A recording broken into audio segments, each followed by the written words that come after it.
नमस्कार, मैं सूरज सिंह और आप देख रहे हैं हमारा YouTube चैनल जिसका नाम है सूरज सर की पाठशाला।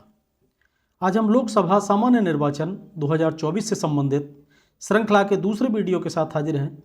इस वीडियो में आज हम उन प्रपत्रों के बारे में विस्तार से चर्चा करेंगे जो मतदान के दिन मतदान शुरू करने से लेकर मतदान की समाप्ति तक पीठासीन अधिकारी द्वारा भरे जाते हैं। तो आइए जानते हैं कि वो कौन कौन से आवश्यक प्रपत्र हैं जो मतदान के दिन पीठासीन अधिकारी द्वारा भरे जाते हैं। इस बारे में शुरुआत करें उससे पहले आपसे अनुरोध है कि यदि अभी तक आपने चैनल को सब्सक्राइब नहीं किया है तो चैनल को सब्सक्राइब करने के साथ ही बेल आइकन को अवश्य दबा दें ताकि आपको आने वाले वीडियो का नोटिफिकेशन तुरंत मिल जाए। आपके ऐसा करने से हमें इसी तरह के शोधपरक वीडियो बनाने का हौसला मिलता है। तो आइए लौटते हैं अपने टॉपिक पर। मतदान के दिन पीठासीन अधिकारी को मतदान शुरू करने से पहले उम्मीदवारों के एजेंटों की उपस्थिति में सबसे पहले मॉक पोल की कार्रवाई करनी अनिवार्य होती है। इसलिए पीठासीन अधिकारी को सबसे पहला काम जो करना है वो है मतदान एजेंटों की यानी मतदान अभिकर्ताओं की नियुक्ति करना। इसके लिए एक प्रक्रिया है, कुछ प्रपत्र भरने होते हैं और वो प्रपत्र हैं जो स्क्रीन पर आप देख रहे हैं। लोकसभा सामान्य निर्वाचन 2024 का प्रपत्र है और लिखा है कि निर्वाचन लड़ने वाले अभ्यर्थी या मुख्य निर्वाचन अभिकर्ता के हस्ताक्षर का प्रारूप। तो देखिए, जब पीठासीन अधिकारी एजेंट बनाने की प्रक्रिया शुरू करते हैं तो एजेंट बनने वाला व्यक्ति पीठासीन अधिकारी के सामने सुबह उपस्थित होता है कि मुझे एजेंट बनाया जाए। जो व्यक्ति एजेंट बनने वाला है वो अपने साथ एक प्रपत्र लेकर आता है, जो प्रपत्र उसको अधिकृत करके दिया गया है उसके उम्मीदवार या प्रत्याशी के द्वारा, जिसमें प्रत्याशी के साइन होंगे और साथ ही साथ उस एजेंट के साइन भी होते हैं जिसको कि अभिकर्ता बनाया जाना है या उम्मीदवार जिसको अपनी ओर से अभिकर्ता उस पोलिंग बूथ के लिए बनाने के लिए अधिकृत करते हैं।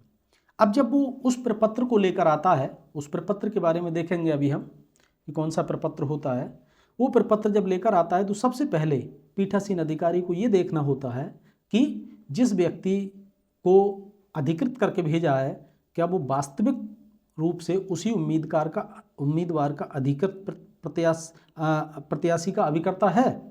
ये जानने के लिए पीठासीन अधिकारी को निर्वाचन सामग्री के साथ एक प्रपत्र मिला होगा जिसमें कि जो हस्ताक्षर के नमूने होते हैं। जो प्रपत्र आप देख रहे हैं इसमें हस्ताक्षर के नमूने होते हैं। इस प्रपत्र से उसका मिलान करने के बाद ही पीठासीन अधिकारी संतुष्ट हो जाते हैं कि हाँ, ये वही व्यक्ति है और इसके हस्ताक्षर प्रत्याशी के और एजेंट के मेल खा रहे हैं, एक दूसरे से मेल खा रहे हैं, तभी उसको वो एजेंट बनाने की कार्रवाई करेंगे। लेकिन उससे पहले इस पर कुछ पहले से अंकित होगा, जैसे कि लोकसभा सामान्य निर्वाचन 2024। यहाँ लोकसभा की संख्या लिखी होगी। जैसे कि अगर मैं उदाहरण के रूप में लूँ तो ये संख्या है, जैसे मैं लेता हूँ उत्तर प्रदेश की एक संख्या 35 लखनऊ। इसी प्रकार हर निर्वाचन क्षेत्र की एक स्पेसिफिक संख्या होती है, तो मैंने एक उदाहरण के रूप में लिया है 35 लखनऊ लोकसभा निर्वाचन क्षेत्र। यहाँ इसके बाद जो नीचे आता है क्रम संख्या और इसके बाद निर्वाचन लड़ने वाले व्यक्ति का नाम। यहाँ उस उम्मीदवार का नाम होगा जो कि निर्वाचन लड़ने वाले हैं। एक पहला यहाँ नाम होगा, XYZ कोई भी हो सकता है। उसके हस्ताक्षर का नमूना होगा, यानी जो प्रत्याशी है उसके हस्ताक्षर यहाँ पहले से होंगे, यानी वो कैसे हस्ताक्षर करता है ये हस्ताक्षर यहाँ होंगे। उसके बाद होगा, ये गलत लिखा गया, उसके निर्वाचन अभिकर्ता का नाम, यानी ये उम्मीदवार जिस व्यक्ति को अपना निर्वाचन अभिकर्ता संबंधित बूथ के लिए बनाना चाहता है उसका नाम होगा यहाँ, अभिकर्ता का नाम। जैसे ए को बनाना चाहता है तो उसका नाम होगा और इस अभिकर्ता के हस्ताक्षर के नमूने होंगे। तो जो प्रपत्र लेकर आता है उस प्रपत्र पर भी उम्मीदवार के हस्ताक्षर और एजेंट दोनों के हस्ताक्षर होंगे। तो पीठासीन अधिकारी इन हस्ताक्षरों से उस प्रपत्र पर किए गए हस्ताक्षरों को मिलाकर देखेंगे और उससे ये बात स्पष्ट हो जाएगी कि हाँ, ये वही व्यक्ति है जिसको कि कोई भी उम्मीदवार अपना अभिकर्ता बनाना चाहता है। इसी प्रकार यहाँ एक है, जितने भी उम्मीदवार खड़े होंगे उन सब की ओर से या हर एक कॉलम में उनके नाम, उनके हस्ताक्षर का नमूना, उनके द्वारा बनाए जाने वाले एजेंट का नाम और उनके हस्ताक्षर का नमूना यहाँ लिखा रहेगा। जैसे एक ये हो गया, दूसरे का यहाँ हो गया, नाम यहाँ हुआ, एजेंट का नाम यहाँ और एजेंट के हस्ताक्षर के नमूने इस स्थान पर। इसी प्रकार जितने भी उम्मीदवार उस क्षेत्र में खड़े होंगे और जो अपने एजेंट बनाना चाहते हैं वो सभी के हस्ताक्षर यहाँ नमूने के रूप में एजेंट के और उम्मीदवार के दोनों के होंगे। तो इससे आपको मिलान करके देखना, ये प्रपत्र आपको सामग्री के साथ मिलेगा।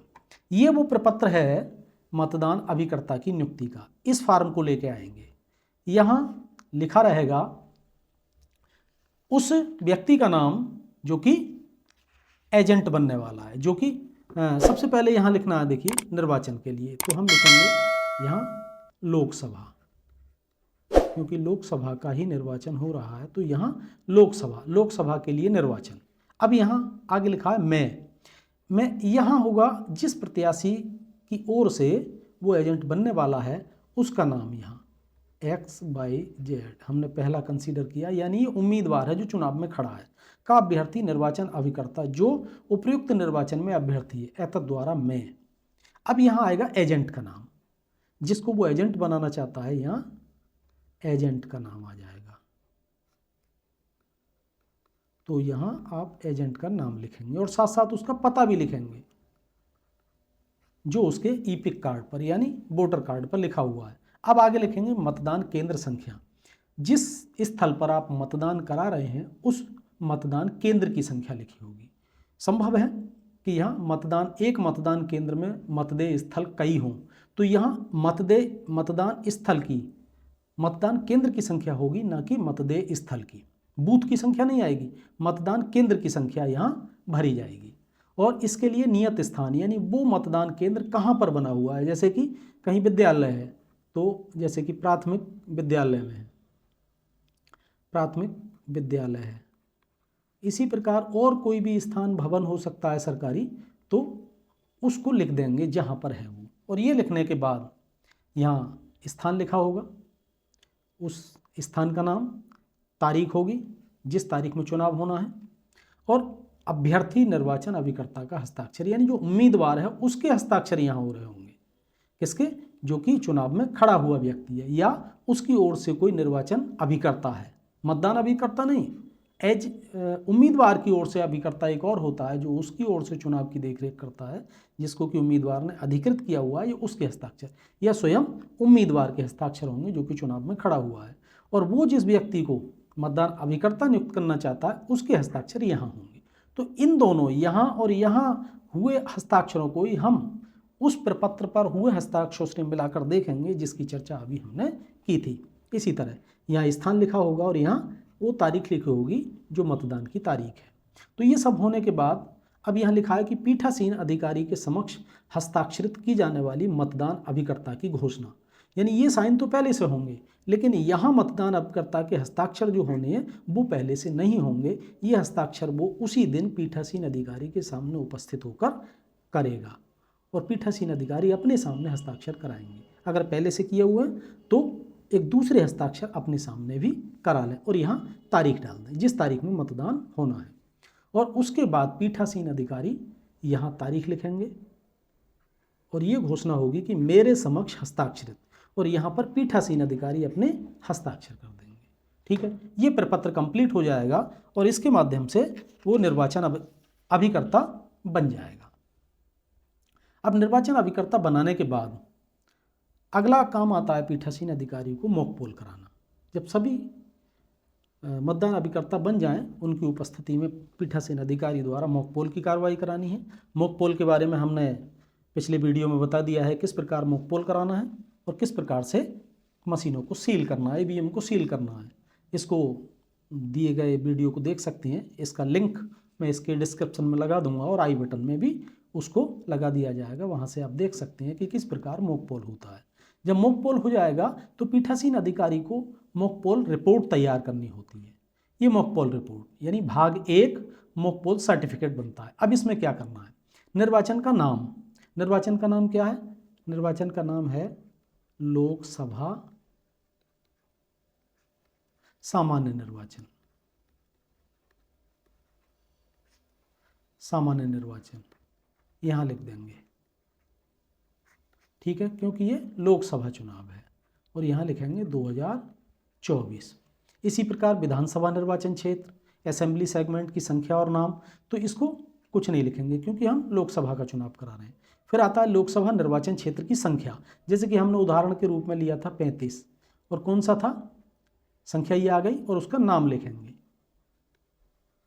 जैसे मैंने उदाहरण के लिए लिया 35 लखनऊ। मतदेय स्थल की संख्या, अब देखिए हमने बताया था कि मतदान केंद्र की संख्या, यहाँ मतदेय स्थल की संख्या आएगी, यानी एक मतदान केंद्र पर कई मतदेय स्थल हो सकती हैं, तो आपको यहाँ मतदेय स्थल की संख्या लिखनी है, ना कि मतदान स्थल की संख्या, ठीक है। अब ये कराने के बाद नीचे जो कॉलम है, और वो कॉलम है, पहला कॉलम है प्रत्याशी का नाम, यानी नोटा सहित कौन कौन प्रत्याशी खड़े हैं उन सब के नाम लिख लेंगे यहाँ क्रम से, 1 2 3 4 करके जितने भी होंगे उन सबको लिख लेंगे आप, हर एक प्रत्याशी का नाम जो उम्मीदवार हैं उस चुनाव में, लोकसभा चुनाव में उस संबंधित लोकसभा क्षेत्र से प्रत्याशी के रूप में खड़े हुए हैं। अगला कॉलम है मॉक पोल में डाले गए मतों की संख्या, यानी उस पर्टिकुलर प्रत्याशी को X Y Z का उल्लेख लेते हैं, इसके पक्ष में कितने मत डाले गए, सपोज दैट 5 मत डाले गए, ठीक है। जैसे कि हम देखते हैं कि 9 लोग खड़े हैं, एक नोटा है, 10 हो गए, कुल 50 वोट डलवानी है मॉक पोल में, तो इस प्रकार 5-5 वोट प्रत्येक के हिस्से में आए। तो यहाँ हमने पहले के हिस्से में पक्ष में 5 वोट डाले, दूसरे के में भी 5 वोट, तीसरे के में 5 वोट, ठीक है। तो 5 ये लिख देंगे, जितने भी, अब जरूरी नहीं कि 5 हो, ज़्यादा या कम भी हो सकते हैं, तो जितने आपने उस संबंधित प्रत्याशी के पक्ष में डलवाए हैं वो वोट की संख्या यहाँ लिख देंगे। अब रिजल्ट की जांच करने पर CU यानी कंट्रोल यूनिट में प्रदर्शित मतों की संख्या, अब कंट्रोल यूनिट को जब हम रिजल्ट बटन दबाकर चेक करेंगे तो उसमें इस पर्टिकुलर कैंडिडेट के लिए कितने वोट प्रदर्शित हो रहे हैं उनकी संख्या लिखेंगे। जाहिर सी बात है 5 ही होंगे, अगर सब कुछ ठीक किया है तो यहाँ वो संख्या लिख दी जाएगी जो कि कंट्रोल यूनिट में शो हो रही है। आगे लिखेंगे वीवीपैट मुद्रित पेपर पर्चियों का प्रत्याशीवार संख्या।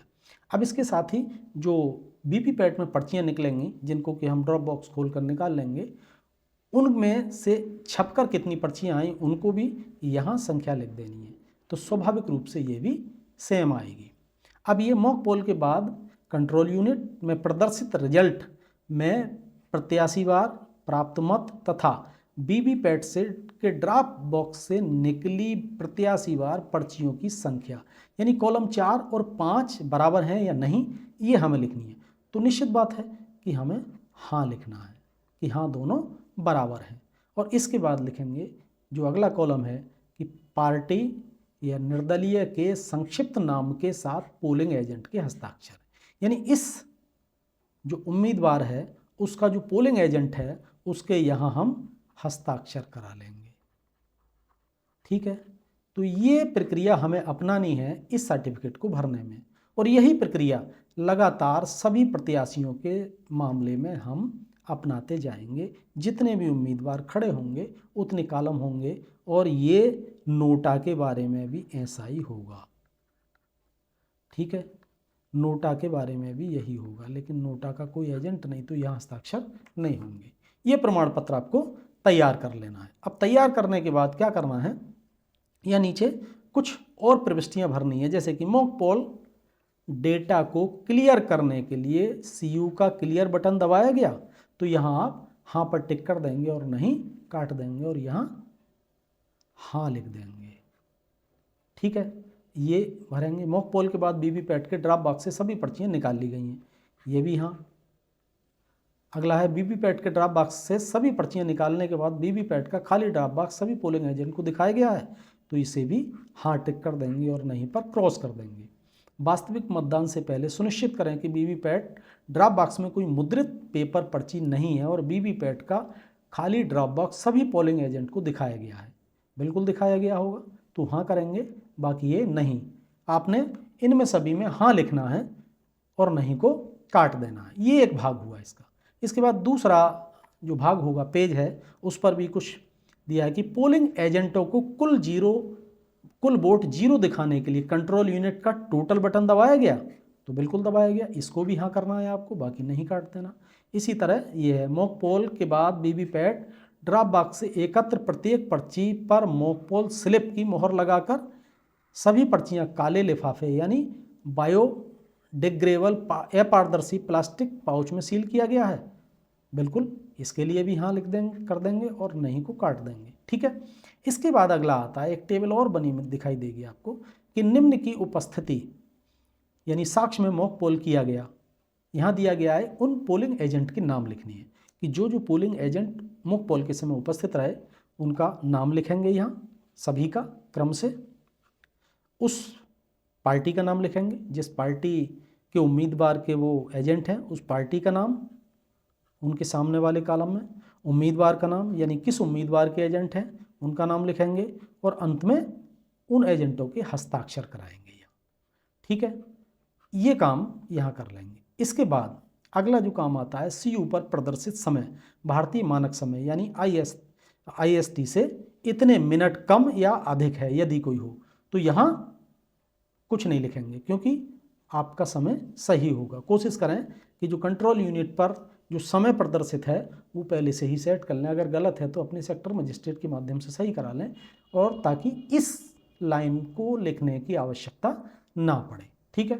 माइक्रो ऑब्जर्वर अगर आपके बूथ पर हैं तो उनके बारे में उल्लेख कर दें, हाँ या नहीं। ठीक है। और इसके बाद अंत में पीठासीन अधिकारी अपना नाम लिखेंगे यहाँ और अपने हस्ताक्षर करेंगे। ठीक, ये करने के बाद आगे कुछ और है, वो है कि सीयू में कंट्रोल यूनिट में कुल वोट 0 से अधिक हैं, मतलब मॉक पोल वोट क्लियर नहीं हुआ है, इसलिए मॉक पोल डेटा को क्लियर करें। अथवा यहाँ दिया गया है कि मॉक पोल क्लियर करने के बारे में, और यहाँ भी आप अपने साइन कर देंगे पीठासीन अधिकारी। ठीक है। अब यहाँ अगली टेबल और दी गई है कि निम्नलिखित लोगों ने इस प्रक्रिया को देखा और प्रमाणित किया कि वास्तविक मतदान, ये मॉक पोल के बारे में, वास्तविक मतदान शुरू होने से पहले सीयू को मॉक पोल का डाटा क्लियर कर दिया गया है। यहाँ भी मतदान अधिकारी जो आपके साथ होंगे, मतदान अधिकारी प्रथम, पीओ प्रथम, पीओ फर्स्ट, पीओ सेकंड क्योंकि उनके सामने ही मॉक पोल हुआ है, और पीओ थर्ड। ठीक है, इनके नाम लिखेंगे और यहाँ उनसे हर एक से आप उनके हस्ताक्षर करा देंगे। तो ये भी एक तरह से विटनेस होंगे उस मॉक पोल की। तो ये मॉक पोल प्रमाण पत्र आपको इस प्रकार से भरना है। अब इसके बाद अगला आता है मॉक पोल का दिखावटी प्रमाण पत्र। वो घोषणा थी और ये प्रमाण पत्र है। अब यहाँ लिखना है कि अब इसमें क्या पूछा गया है, क्या भरना है। मैं प्रमाणित करता हूँ कि भारत निर्वाचन आयोग के सभी निर्देशों का निष्ठापूर्वक पालन करते हुए मैं, अब यहाँ पीठासीन अधिकारी को अपना नाम लिखना है। पीठासीन अधिकारी अपना नाम लिखेंगे। नाम लिखने के बाद यह पीठासीन अधिकारी मतदान केंद्र क्रमांक या मतदान केंद्र का नाम लिखना है, मतदान स्थल का नहीं। इन दोनों में कन्फ्यूज नहीं होना है। मतदान स्थल और मतदान केंद्र, या मतदान केंद्र का नाम है। ठीक है, ये लिखेंगे। और यहाँ चूंकि लोकसभा का करा रहे हैं तो विधानसभा को काट देंगे। लोकसभा निर्वाचन क्षेत्र, यहाँ उसका संख्या लिखेंगे और नाम लिखेंगे। ठीक है, जैसे कि हमने उदाहरण के लिए लिया था लखनऊ को। ठीक, ने आज दिनांक, जिस तारीख को आप मतदान कराने हैं वह बजे, जितने समय मॉक पोल कराया वो मॉक पोल का संचालन किया गया। ठीक है, अब संचालन जिन मशीनों से किया गया उनका नंबर लिखना है। जैसे कि CU control unit, control unit के पीछे एक नंबर लिखा होगा, उस नंबर को यहाँ लिखना है। ठीक है, बैलेट यूनिट, उसके पीछे भी नंबर लिखा होगा, उस नंबर को यहाँ लिख देना है। वीवीपैट का भी एक नंबर होगा पीछे लिखा हुआ, वहाँ से देखकर वीवीपैट का नंबर भी आप यहाँ लिख देंगे। और यह है कि नोटा सहित प्रत्येक अभ्यर्थी के लिए दिए गए वोटों की कुल संख्या, यानी नोटा सहित कुल कितने वोट दिए गए, तो कम से कम 50 वोट तो दिए ही जाने हैं। अगर आप इससे ज़्यादा देते हैं तो वो संख्या यहाँ लिख देंगे। इसके बाद 2 नंबर पर है, ये सुनिश्चित किया गया कि सही अभ्यर्थी, यानी नोटा का बटन दबाए जाने पर LED जल रही थी तथा बटन दबाए जाने पर बीप की आवाज़ भी अच्छी तरह सुनाई दे रही थी, ये लिखा है। बाकी और घोषणाएं हैं। और यहाँ अगला है क्रम संख्या, अभ्यर्थी का नाम, यानी जो उम्मीदवार है चुनाव में उसका नाम लिखेंगे। मॉक पोल के दौरान डाले गए वोटों की संख्या, उसके पक्ष में कितने वोट डाले वो लिखेंगे, और कंट्रोल यूनिट द्वारा दिखाई जा रही संख्या को लिखेंगे, यानी उसके पक्ष में कितने वोट डाले और कंट्रोल यूनिट ने कितने दिखाए, दोनों संख्या बराबर होनी चाहिए। प्रिंटेड पर्ची निकलेंगी, वो कितनी है ये लिखेंगे, और ये देखेंगे कि जो प्रिंटेड हैं और डाले गए वोट हैं क्या आपस में मेल खाते हैं, तो मेल खाते हैं तो हाँ, और मेल नहीं खाने का तो मतलब ही नहीं है। अगर नहीं खाते हैं तो आपका मॉक पोल ठीक से नहीं हुआ है, आपका हाँ ही आना चाहिए, नहीं यहाँ नहीं, यानी ये सब मैच करने चाहिए।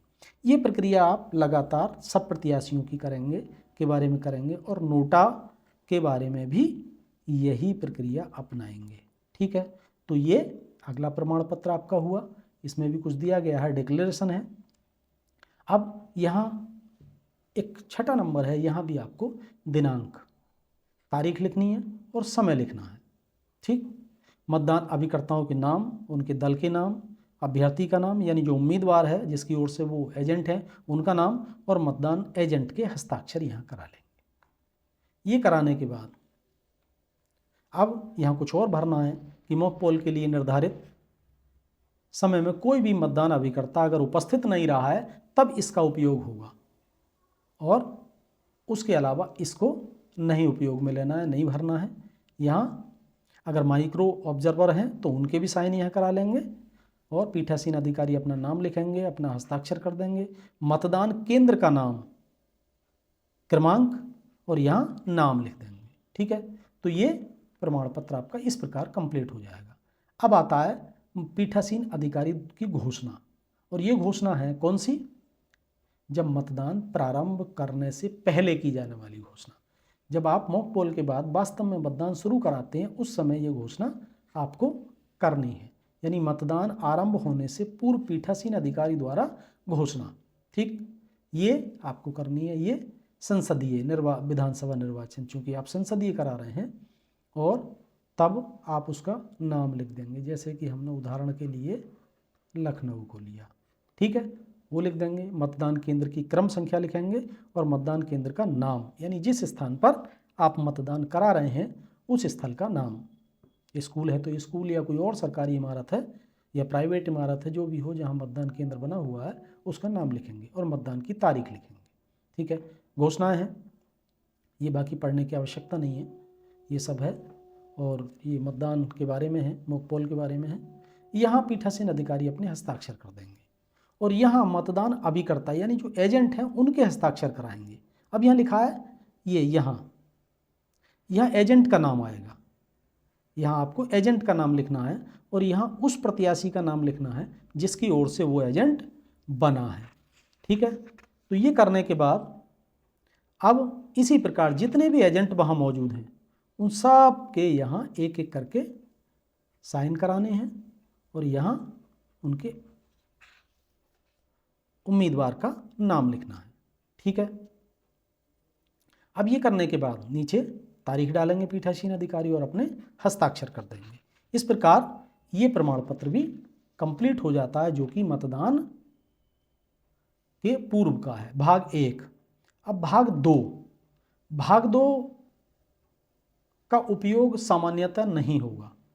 जो इस घोषणा का भाग 2 है इसका सामान्य रूप से प्रयोग नहीं होगा। इसका प्रयोग कब होगा, यानी जब मतदान के दौरान आपकी मशीन में का कोई भी पार्ट काम ना करे, खराब हो जाए, उसमें कमी आ जाए, तब वो चेंज होता है, यानी पश्चातवर्ती मतदान मशीन के उपयोग के समय अगर कोई हुआ हो उस समय की घोषणा है। अगर ऐसा नहीं होता है तब आपको इसमें कुछ नहीं करना है, इसे ऐसे ही छोड़ देना है। इसमें भी अगर ऐसी स्थिति आती है तो सेम उसी प्रकार की प्रविष्टियां हैं जो कि इससे पहले के प्रमाण पत्र में भरी थी।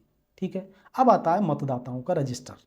अब मतदाता रजिस्टर जिसमें कि प्रविष्टि की जाती है पीओ फर्स्ट के द्वारा, ये मतदाताओं का रजिस्टर होता है, यानी मतदाता का पूरी डिटेल जिस रजिस्टर में लिखी जाएगी वो ये मतदाता रजिस्टर कहलाता है, यानी प्रारूप 17 का। इसका प्रभारी पीओ फर्स्ट होते हैं। ठीक है, पीओ फर्स्ट के पास ये रहता है। इसमें लोकसभा, राज्य, संघराज क्षेत्र यानी लोकसभा या उसका संख्या लिखेंगे। तो यहाँ जैसे हमने लिया उदाहरण के तौर पर 35 लखनऊ, इसी प्रकार आप जहाँ मतदान कराने जा रहे हैं उस क्षेत्र की एक संख्या होगी, उसको यहाँ भरना है। ठीक है, एक उदाहरण के रूप में लिया है मैंने। से लोकसभा, अब यहाँ निर्वाचन क्षेत्र क्या है, लोकसभा।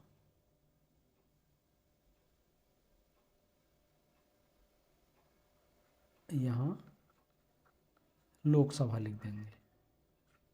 ठीक है, अब इसके बाद निर्वाचन क्षेत्र संख्या और मतदान केंद्र का नाम। अब यहाँ मतदान केंद्र का नाम लिखेंगे, मतदान केंद्र जिस जगह आप मतदान करा रहे हैं, ठीक, वो लिखेंगे। और इसके बाद निर्वाचक नामावली की भाग संख्या, ये आपको निर्वाचक नामावली पर लिखी हुई मिलेगी। जो निर्वाचक नामावली में भाग संख्या लिखी हो वो भाग संख्या आप यहाँ लिख देंगे। ठीक, इसके बाद नीचे कॉलम आते हैं जिनको कि भरना है।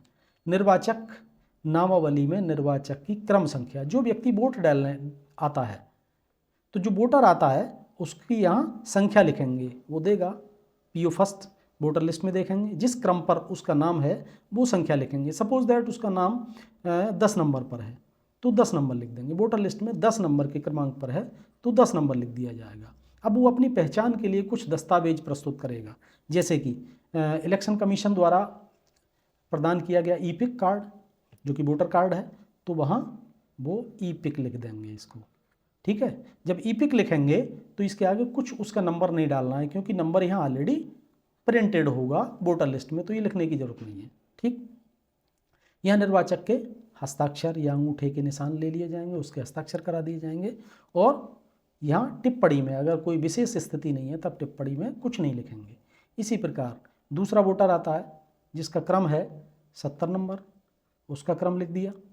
अब वो लेकर आता है आधार कार्ड, तो हम यहाँ उसकी पहचान का चिन्ह लिखेंगे आधार, है ना। और आधार लिखने के बाद आधार की शुरू की 4 संख्याएं लिख देंगे, 4 संख्या, कोई भी 4, जैसे कि मैं 8 8 8 8, ये एक उदाहरण के लिए हैं, कोई भी 4 संख्याएं उसकी जो होंगी शुरू की 4 संख्याएं लिखेंगे। ठीक, और यहाँ उसके साइन कराएंगे। अब कोई ऐसा हो सकता है पैन कार्ड लेकर आए, तो यहाँ पैन कार्ड लिख देंगे। और पैन कार्ड के भी शुरू की 4 अंक लिखेंगे, शुरू के 4 अंक। ठीक है, बैंक पासबुक लेकर आता है तो बैंक पासबुक में उसका खाता नंबर होगा, खाते नंबर की भी शुरू के 4 अंक यहाँ लिखने अनिवार्य हैं। तो इस प्रकार इसको भरा जाएगा।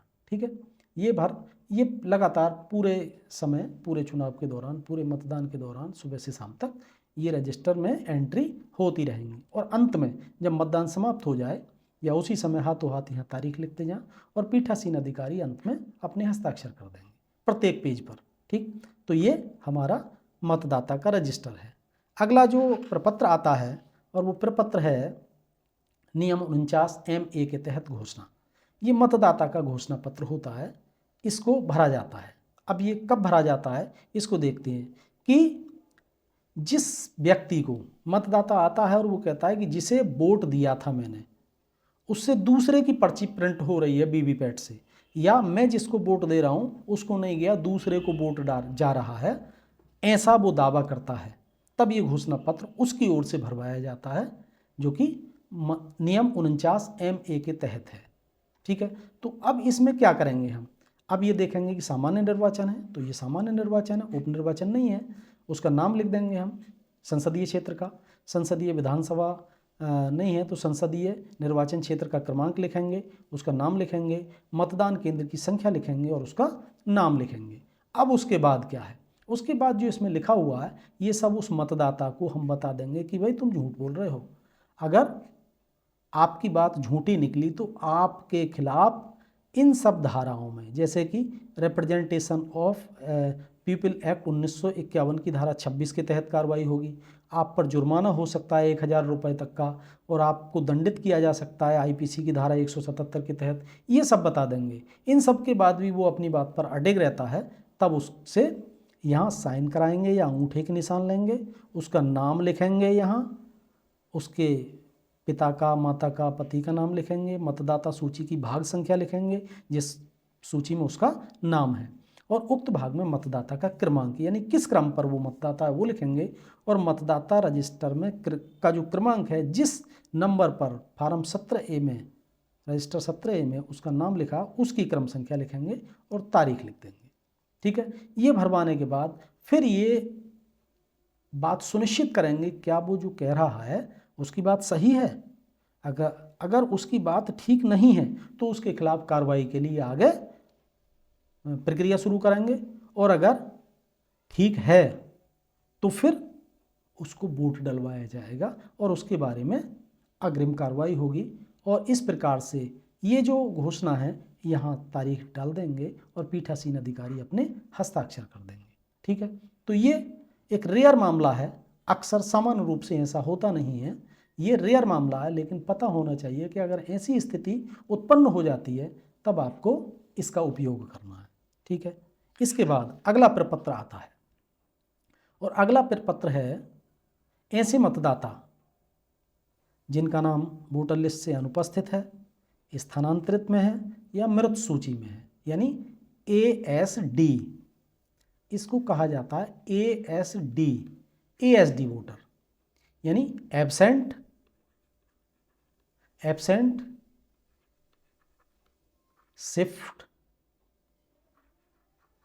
शिफ्टेड और जिनकी डेथ हो गई है, डेड, इसलिए इनको ASD वोटर कहा जाता है।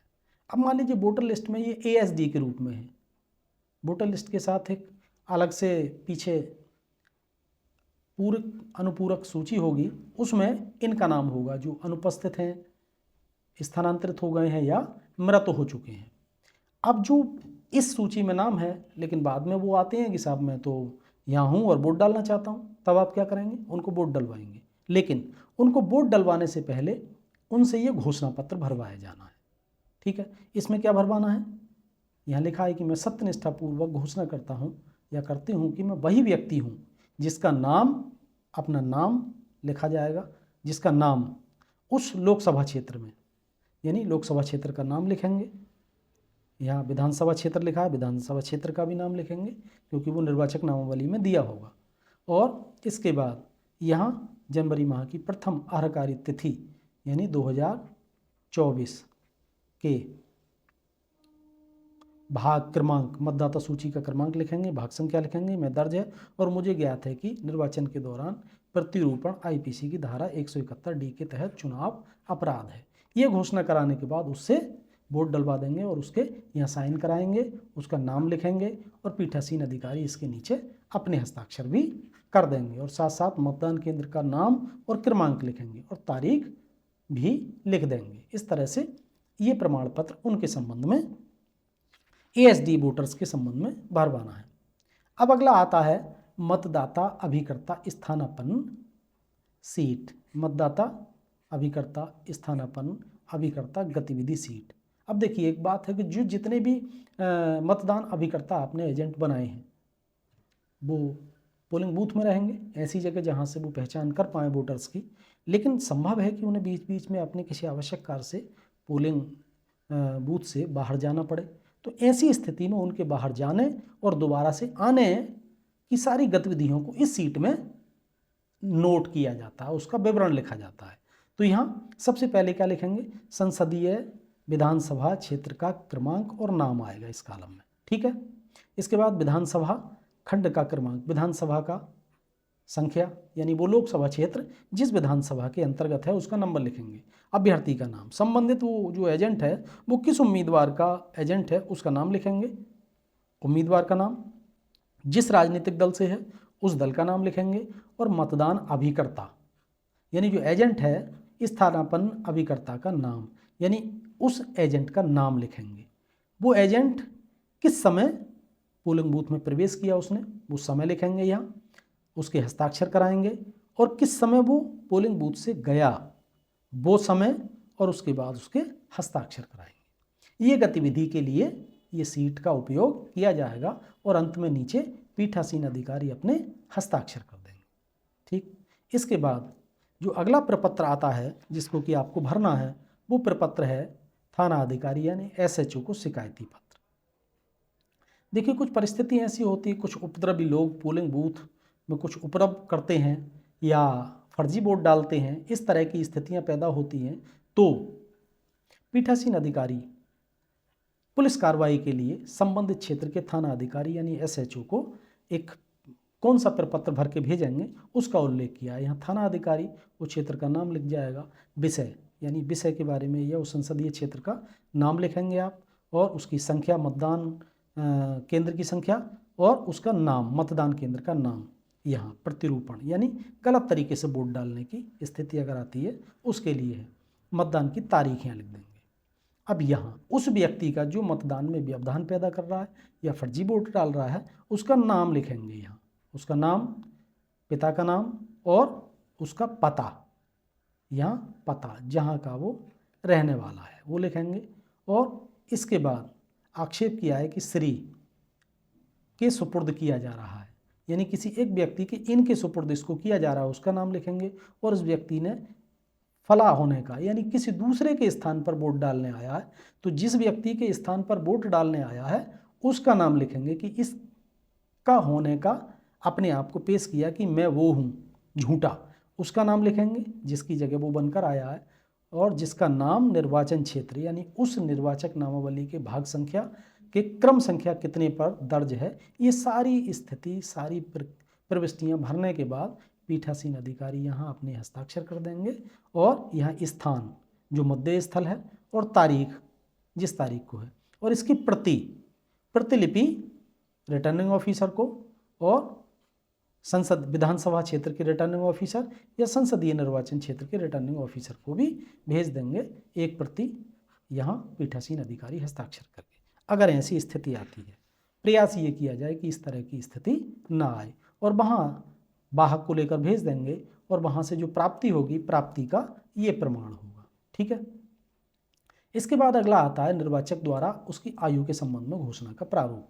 निर्वाचक की आयु, इसकी जरूरत तब पड़ती है कि जब किसी निर्वाचक की आयु के संबंध में संदेह हो कि ये इस एज का नहीं है, यानी लगता है कि उसका नाम तो वोटर लिस्ट में है लेकिन चेहरे से देखने के बाद उसको पहली नज़र में लगता है कि इसकी एज, आयु शायद 18 साल से कम होगी, या किसी के द्वारा आपत्ति की जाती है और वो कहता है कि नहीं जी मैं तो वही व्यक्ति हूँ और मेरी एज पूरी है और मैं वही हूँ जो मेरा वोटर लिस्ट में नाम लिखा हुआ है, तो उसको वोट डलवाएंगे, नहीं मना करेंगे, लेकिन उससे ये घोषणा पत्र भरवाना है। ठीक है।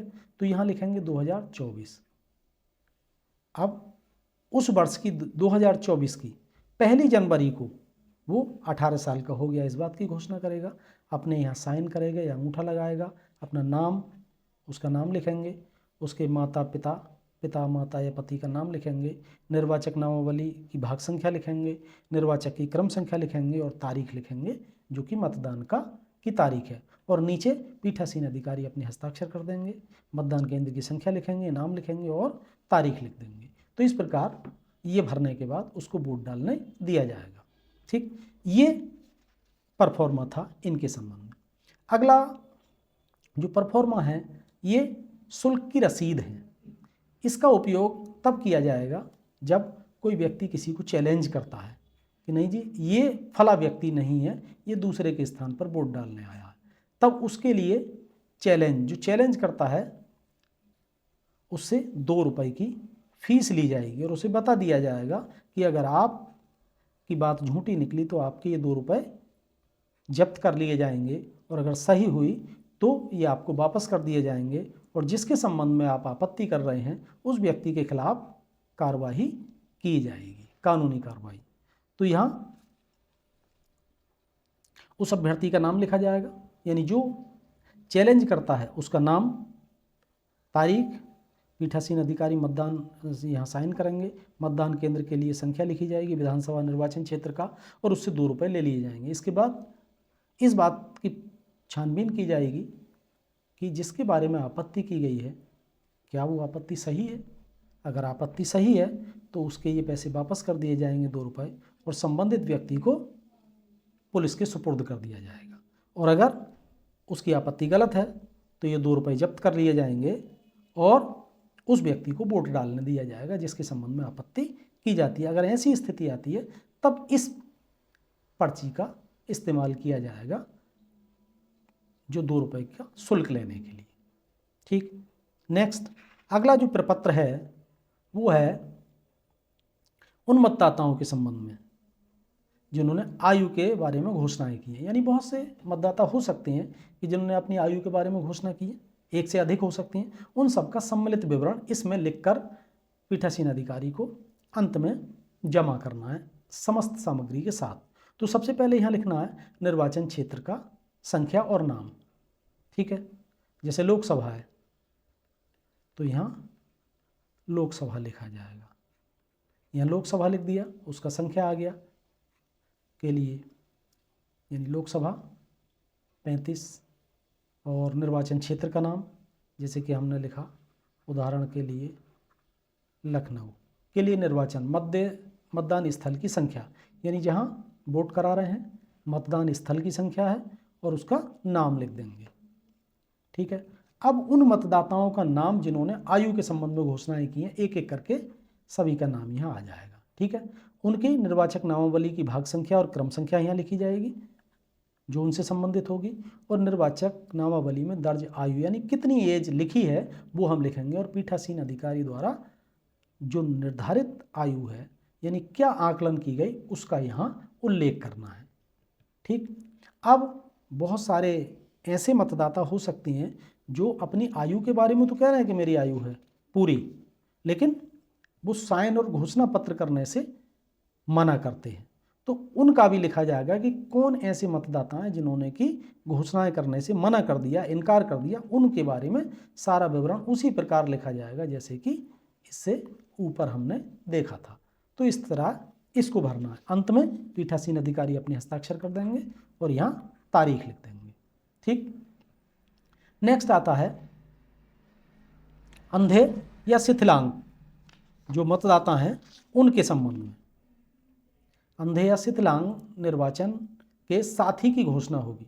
देखिए, कुछ वोटर ऐसे होते हैं जो अंधे हो, देख नहीं सकते, या विकलांग होंगे, ऐसे विकलांग कि वो खुद अपना वोट ना डाल पाएँ या खुद स्वयं वोट पोलिंग बूथ पर ना आ पाएँ, उनको किसी सहारे की ज़रूरत है, किसी साथी की ज़रूरत है। तो कोई साथी उनको लेकर आएगा, गोद में लेकर आए या जैसे भी लेकर आए, और वो वोट डलवाए उनसे। तो उनके साथ जो आने वाला साथी है, क्योंकि मत गोपनीय होता है और वो साथ वाला है, उसको सारे वोट की पता होगी, तो इसलिए उससे वो घोषणा कराई जाती है साथी व्यक्ति से। तो उसमें हमें लोकसभा का नाम, क्षेत्र का नाम, संसदीय क्षेत्र का नाम लिखेंगे, और ये किस विधानसभा के अंतर्गत, लोकसभा के अंतर्गत आती है उस विधानसभा का क्षेत्र नाम लिखेंगे, और इसके साथ मतदान केंद्र का क्रमांक और नाम लिखेंगे। में जो साथी है निर्वाचक का उसका नाम लिखा जाएगा, उसके पिता का नाम लिखा जाएगा, उसकी आयु लिखी जाएगी, और वो वर्ष लिखा जाएगा, जिस वर्ष को उसकी आयु 18 साल या जो भी है वो वर्ष लिखा जाएगा, और वो कहाँ का निवासी है उसका पूरा पता लिखा जाएगा, और नीचे लिखा जाएगा वो तारीख। मैंने आज तारीख, जिस तारीख को मतदान होना है वो तारीख लिखी जाएगी, और नीचे लिखा जाएगा मैं, उस निर्वाचक का नाम लिखा जाएगा जिसकी ओर से वो जिसका साथी बनकर आया है, और साथी के यहाँ हस्ताक्षर होंगे।